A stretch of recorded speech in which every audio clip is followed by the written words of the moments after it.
Investment banking में बहुत सारे डिपार्टमेंट्स होते हैं, mid office versus back office versus front office. But इसमें डिफरेंस क्या होता है, सैलरीज कितनी मिलती है, काम क्या होता है, वर्किंग आवर्स कितने होते हैं, आइए जानते हैं आज की वीडियो में, जहाँ पर हम डिटेल ब्रेकडाउन करेंगे, जहाँ पर मैंने 4-5 बैंकर से बात की है जो ये तीनों अलग अलग डिपार्टमेंट्स में काम करते हैं एंड उन्होंने उनकी पूरी वर्क प्रोफाइल शेयर की है। Let's talk about front office. ठीक है, फ्रंट ऑफिस में होता क्या कि ये क्लाइंट फेसिंग रोल होता है। अगर कोई भी इन्वेस्टमेंट बैंकर क्लाइंट से बात कर रहा है, इसको फ्रंट ऑफिस कहा जाता है। एंड क्लाइंट इसमें कौन होता है, जिसको फंडिंग रेस करनी है कोई भी इन्वेस्टर से, वो क्लाइंट होता है। तो मैं आपको एक एग्जांपल के साथ समझाता हूं। तो ईवाई इन्वेस्टमेंट बैंकिंग एक डील पे काम कर रहा था जिसका नाम था क्लाउड एक्सटेल। तो ये कंपनी करती क्या है कि बहुत सारे मोबाइल टावर्स जो होते हैं, ये एक छोटे छोटे टावर्स बनाती है एंड जहां पर बहुत ज्यादा क्राउड हो जाता है, जैसे लेट्स से मुंबई में अगर आप लिंकिंग रोड पे जाते हो, बहुत ज्यादा क्राउड हो जाता है, तो ये बड़े बड़े टावर्स जो है वो एक कैपेसिटी हैंडल नहीं कर पाता इनके सिम कार्ड्स के नेटवर्क की। And that's why Cloud Extel is basically into fibres and infrastructure, जहां पर वो इतने बड़े बड़े क्राउड्स के लिए एकदम छोटे स्मॉल सेल्स बनाता है। तो बेसिकली इससे क्या होता है कि जो भी उनका नेटवर्क होगा उसका प्रॉब्लम नहीं आएगा ज्यादा। अभी इसमें डील क्या था कि EY Investment Banking was helping this company in order to raise $100 million,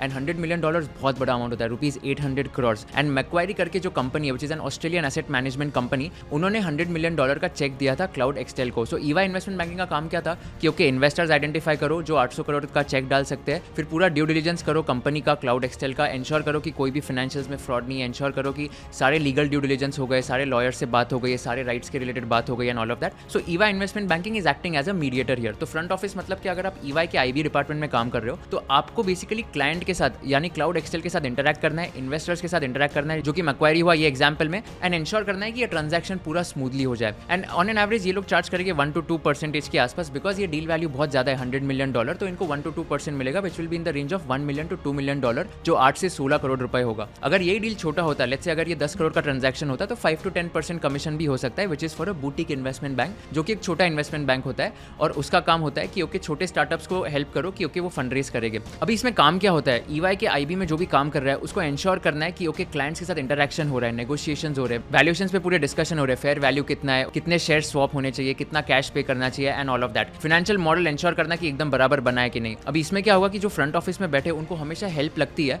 कि आप हमें फाइनेंशियल मॉडल्स बना के दो, आप हमें पिच डेक्स बना के दो, आप हमें इन्फॉर्मेशन मेमोरेंडम बना के दो। तो जैसे बैंक ऑफ अमेरिका की अगर बात करते हैं तो बैंक ऑफ अमेरिका में मिड ऑफिस करके एक टीम होती है जहां पर वो पूरी हेल्प करेगी इन ऑर्डर टू एंश्योर कि ओके सारे फाइनेंशियल मॉडल्स, पिच डेक्स, जो भी स्लाइड्स है वो सब बन के फ्रंट ऑफिस के पास चली जाए। बैंक ऑफ अमेरिका की बात करता हूं तो 150 से 200 लोगों की टीम है जो कि मिड ऑफिस में बैठती है, and there are only 20 to 25 people who sit in the front office in Bank of America in India. मतलब 20 से 25 लोग हैं जो सिर्फ क्लाइंट फेसिंग रोल में, 150 से 200 लोग हैं जो कि मिड ऑफिस में, जहां पर उनका काम ही है पूरा कि ओके पिच डेक्स बनाना, फाइनेंशियल मॉडल्स बनाना एंड एंश्योर करना कि फ्रंट ऑफिस के लोगों को नीड्स उनकी सेटिस्फाई हो जाए। तो मिड ऑफिस की मैं बात करूं तो ठीक है, तो अगर लेट्स से एक ऑस्ट्रेलियन कंपनी है जो TLS लिमिटेड है, which is into health care segment, उनका एक 4-पेजर प्रोफाइल बनाना होगा, एक स्लाइड होगी बोर्ड ऑफ डायरेक्टर्स पे, एक स्लाइड होगी मैनेजमेंट पे, उनको फिर कैपिटल IQ या लिंक्डइन या ब्लूमबर्ग जैसे टर्मिनल्स का एक्सेस लेना होगा क्योंकि फाइनेंशियल स्टडी करने होंगे। नेक्स्ट स्लाइड एक शेयर प्राइस मूवमेंट में होगा, जो कि 3 से 5 साल का शेयर प्राइस कितना बढ़ा है, कितना कम हुआ है, अगर बढ़ा है तो क्यों बढ़ा है, कम हुआ है तो क्यों कम हुआ है। एंड फाइनली वैल्यूएशंस पे स्लाइड होता है EV EBITDA मल्टीपल, यानी कि enterprise value to earnings before interest, tax, depreciation and amortisation, ये मल्टीपल कितना होगा, इंडस्ट्री में कितना मल्टीपल है, कॉम्पिटिशन कितना मल्टीपल चार्ज करती है,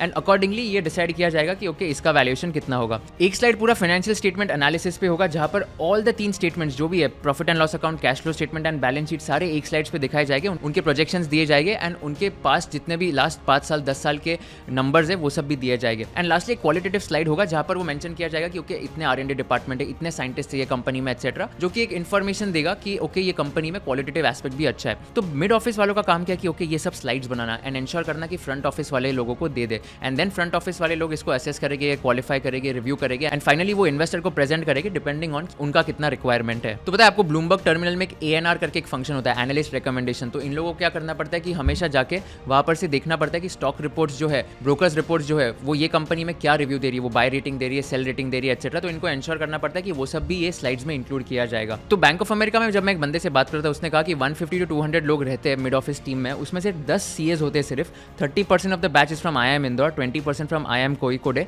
20% from IIM Kashipur and remaining would be lateral hires, जो कि वैल्यूएशन डिपार्टमेंट से हायर किए जाते हैं। एंड ये भी वैल्यूएशन कौन से हो गए, बिग 4 वैल्यूएशन, या तो GT में वैल्यूएशन डिपार्टमेंट हो गया, या तो FP&A रोल अगर वो सिटी बैंक या तो ऐसे कंपनीज में कर रहे हैं तो उनको वहां से उठाया जाता है इन the mid office department of investment banking. अगर मैं EY IB की बात करूं तो वहां पर ऐसा कोई कॉन्सेप्ट नहीं होता है front office versus back office versus mid office, but वहां पर 150 लोगों की टोटल टीम है जो कि ये सारा काम करती है, right from preparing the financial model to making the information memorandum, which is like a pitch deck but in a more detailed manner, and ये सब फिर इन्वेस्टर्स को को दिया जाता है। यहाँ पर बहुत सारे रोड शोज भी होते हैं। तो रोड शोज का मतलब क्या होता है कि फ्रंट ऑफिस के जो लोग होते हैं उनको रोड शोज में जाना पड़ता है। रोड शोज यानी कि एक क्लाइंट का पिच आ गया कि ओके हमें $100 मिलियन उठाना है, तो वो लोग इन्वेस्टर्स के पास जाएंगे उनके कनेक्ट्स के through, and then road shows होते हैं जहाँ पर सारे इन्वेस्टर्स आते हैं एंड देन पिच करते हैं कि ओके हम लोग इतना वैल्यूएशन देंगे, हम लोग इतना इन्वेस्ट करना चाहेंगे। एंड एक बिडिंग या ऑक्शन जैसा होता है जहाँ पर जो भी अच्छे से रीजनेबल टर्म्स देगा वो इन्वेस्टर को सिलेक्ट किया जाएगा। Other way round also happens where let's say बहुत सारे बैंकर्स आते हैं एंड बहुत सारे जो क्लाइंट्स होते हैं स्टार्टअप्स या तो जो कंपनी जिनको आईपीओ करना है एक्सेट्रा, वो लोग सिलेक्ट करते हैं कि कौन सा इन्वेस्टमेंट बैंकर को चूज करना है। अगर आपने वीक्रैश्ड वेब सीरीज देखी होगी जो वीवर्क के क्राइसिस पे थी, तो वहां पर अगर आप एक एपिसोड याद करोगे तो वहां पर ऐसा था, वीवर्क जब आईपीओ के लिए जा रहा था तब उनको सिलेक्ट करना था from a lot of different investment bankers, and उन्होंने फाइनली जेपी मॉर्गन को सिलेक्ट किया था and a lot of other bankers had come and उन्होंने बोला था कि इतने फीस हो गए, इतना वैल्यूएशन होगा एंड हम आपको इतना ऑफर दे सकते हैं etcetera. So that is also another way of bidding और ऑक्शन दैट हैपेंस, एंड ये फ्रंट ऑफिस के वालों का काम होता है जहां पर उनको एंश्योर करना होता है कि they are pitching very well in all these road shows as well. चलो अभी मिड ऑफिस और फ्रंट ऑफिस की बात समझ गया। अभी बैक ऑफिस वाले लोग क्या करते हैं? बैक ऑफिस वाले लोग एकदम normal data entry work, accounting work, let's say एक फाइनेंशियल स्टेटमेंट्स बनाना हो गया या तो क्रेडिट एनालिसिस करना हो गया एक्सेट्रा, वो सब करते हैं। मैं आपको एक और चीज बताता हूँ, ट्रेसविस्टा,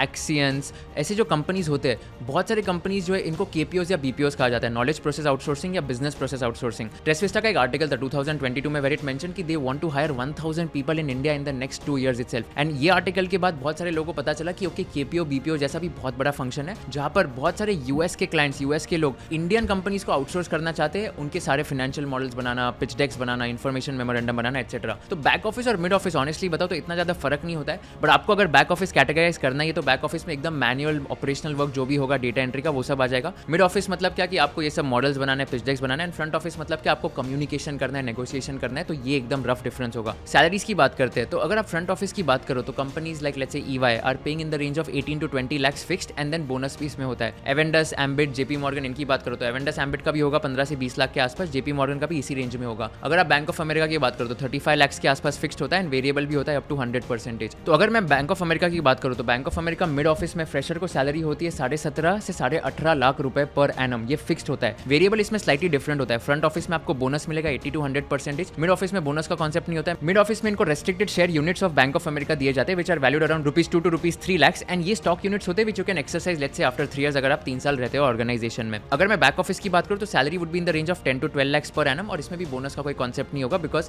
आपका एकदम मैनुअल वर्क है और एकदम डेटा एंट्री का जॉब है। एग्जिट अपॉर्चुनिटीज की बात करते हैं, मिड ऑफिस और बैक ऑफिस वाले role usually they can go into front office after a point in time. ये भी हुआ है बैंक ऑफ अमेरिका से मिड ऑफिस से एक बंदा फ्रंट ऑफिस में प्रमोट भी हुआ है। Secondly you can go to other investment banks in the front office role. Let's say अगर आप बैंक ऑफ अमेरिका के मिड ऑफिस में काम कर रहे हो, you can go to Ambit, Avendus या तो जेपी मॉर्गन, कोई भी इन्वेस्टमेंट बैंक में in the front office department अगर आपका काम बहुत अच्छा है तो। सेकंड एग्जिट अपॉर्चुनिटीज की आप डोमेस्टिक वेंचर कैपिटल फंड्स में भी जा सकते हो, डोमेस्टिक प्राइवेट इक्विटी फंड्स में भी जा सकते हो। थर्ड एग्जिट अपॉर्चुनिटीज की आप इसके बाद एमबीए के लिए भी जा सकते हो, कोई भी डोमेस्टिक एमबीए कर सकते हो एक्सेट्रा, एंड उसके बाद आपको फ्रंट ऑफिस में लिया जाएगा इन इन्वेस्टमेंट बैंकिंग। ये 3-4 एग्जिट अपॉर्चुनिटीज होती है एंड स्टार्टअप्स भी बहुत सारे लोग प्रेफर करते हैं, specially in the investor relations department in a startup. अगर स्टार्टअप को फंड रेज करना है तो बहुत सारे मिड ऑफिस के बैंकर्स को हायर करते हैं बिकॉज वो लो कॉस्ट में भी आ जाते हैं एंड सेकंडली उनको पूरा एक्सपीरियंस होता है और फंड रेजिंग, तो ये भी एक एग्जिट अपॉर्चुनिटी है। एंड लास्टली अगर मैं वर्क लाइफ बैलेंस की बात करूँ राइट, तो बहुत अच्छे से सॉर्टेड वर्क लाइफ बैलेंस होता है। मैंने 2-3 लोगों से बात करी जो कि HDFC IB में, EY IB में, बैंक ऑफ अमेरिका IB में, और एक बॉब कैपिटल्स मार्केट जो bank of Baroda capital market जो मिड ऑफिस में है, उनसे बात करी तो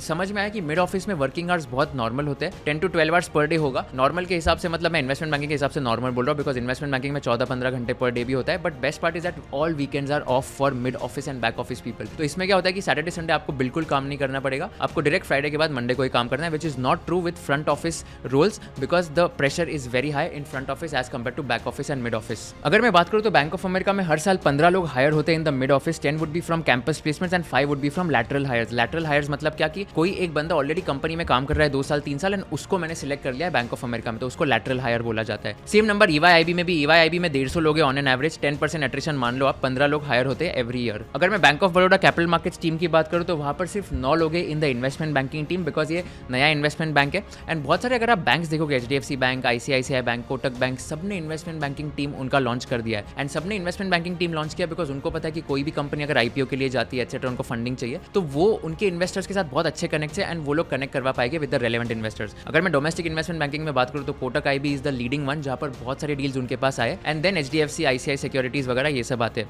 Avendus and Ambit are also doing very well as far as domestic investment banks are concern, and उनके भी मैंडेट्स बहुत बड़े होते हैं। मैंडेट्स मतलब क्या कि ओके इतने बड़ा मैंडेट है, इतने बड़ा डील है, $100 मिलियन का मैंडेट है, मतलब $100 मिलियन रेस करना है वो कंपनी को, तो उसको मैंडेट कहा जाता है। एंड लास्टली अगर बात करूँ कि ओके ये इंटरव्यू में पूछते क्या है मिड ऑफिस में या फ्रंट ऑफिस में, तो मैं आपको बता दूं, मैंने सबको पूछा कि आपको इंटरव्यू में क्या पूछा था। सबको बेसिक क्वेश्चंस पूछे जाते हैं। नंबर 1 कि if you have to prepare the financial model of the company, how would you take the growth rate of the revenue. There is no historical also कि आपको पिछले 5 साल 10 साल का रेवेन्यू ग्रोथ नहीं पता है, तो आप कैसे ग्रोथ रेट एस्टिमेट करोगे। तो इसमें आपको हिस्टोरिकल डेटा नहीं है, तो आपको क्या करना पड़ेगा, कॉम्पिटिशन देखना पड़ेगा, बाकी कंपनीज जो है वो क्या रेवेन्यू ग्रोथ रेट पे ग्रो हो रही है एक्सेट्रा। सेकंडली आपको ये देखना है कि वो जो फॉर्मूला आपको याद होगा, आपको सीएम या सीएफए में सिखाया होता है, growth is equal to return on equity into retention rate. इससे आपको आइडिया आ जाएगा कि ग्रोथ रेट कितना करना है। Second question which was asked इसकी वैल्यूएशन जो है क्या क्या होते हैं, वैल्यूएशन के मेथड्स क्या होते हैं, SOTP valuation sum of the parts क्या होता है, डीसीएफ क्या होता है, discounted cash flow, comparable transactions क्या होता है, जहां पर आप अलग अलग इंडस्ट्रीज के मल्टीपल्स कंपेयर करते हो एंड आपके कंपनी पे लगाते हो। थर्ड क्वेश्चन इसकी अलग अलग इंडस्ट्रीज में कौन सा मल्टीपल यूज किया जाता है, जैसे बैंक्स में कौन सा मल्टीपल यूज होगा, तो आपको प्राइस टू बुक रेशियो बोलना है, प्राइस टू अर्निंग्स नहीं होता है बैंक्स में। जैसे कोई स्टार्टअप्स है तो आप स्टार्टअप्स में पी रेशियो नहीं बोल सकते हो, because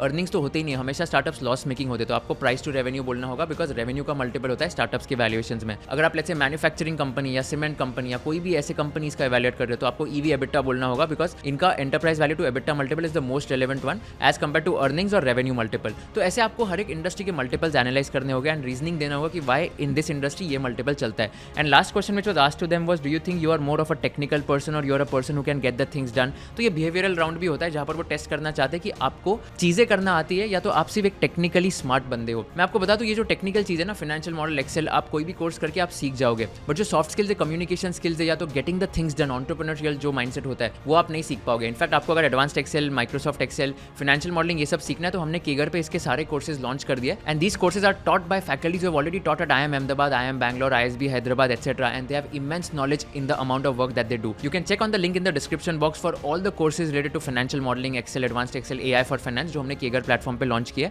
and feel free to access all these courses and they are at very nominal prices which will help you to upskill your knowledge in finance as well. But talking about getting the things done, that is also one skill which you need to learn by yourself and there is no course that can teach you that. Be entrepreneurial, have that founder mindset and automatically you will be able to get hired in all these roles. So I hope this video was useful for all of you. आपको समझ आया होगा कि front office क्या होता है, mid office क्या होता है, बैक ऑफिस क्या होता है, and then now you can take a very good decision कि ओके कौन सी कंपनी में जाना है और क्या करना है। अगर आपको ये वीडियो अच्छा लगा होगा, please share with all your friends and subscribe to my channel so that I can create more value additive videos for all of you. Comment section में मेरे को बता दो कि आपको कौन से टॉपिक पे नेक्स्ट वीडियो चाहिए। जो भी कमेंट पे सबसे ज्यादा नंबर ऑफ लाइक्स आएंगे, मैं वो टॉपिक पे वीडियो बनाऊंगा। Thank you so much for watching this video. Do share with all your friends and I will see you in the next video.